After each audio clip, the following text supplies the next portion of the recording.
সবাই বলে ইংরেজিতে ভালো ওয়ারিং স্কিল দরকার, কিন্তু আসলে ওয়ারিং স্কিল বলতে কি বোঝায়? খুব সহজ। ওয়ারিং স্কিল মানে হল ভাবনা, আইডিয়া বা তথ্যকে কাগজে বা স্ক্রিনে পরিষ্কার, সাজানো আর সুন্দরভাবে লেখা। ওহ, তাহলে শুধু লম্বা লম্বা লিখলেই কি ওয়ারিং ভালো হবে? না। ওয়ারিং ভালো করতে গেলে 4টে জিনিস দরকার। 1. ভোকাবুলারি, শব্দভাণ্ডার। 2. গ্রামার, সঠিক ব্যাকরণ। 3. স্ট্রাকচার, লেখার শুরু, মাঝখান আর শেষ। 4. ক্লারিটি, স্পষ্টভাবে লেখা, যাতে পাঠক সহজে বুঝতে পারে। আচ্ছা, তাহলে ধরো আমি যদি চিঠি লিখি বা প্যারাগ্রাফ লিখি, সেখানেও কি এগুলো কাজে লাগে? একদম।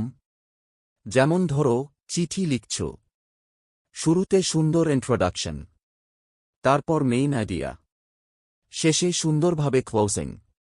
তাহলে ওয়ারিং স্কিল মানে শুধু লেখা নয়, বরং সাজানো, সুন্দরভাবে লেখা। ঠিক তাই।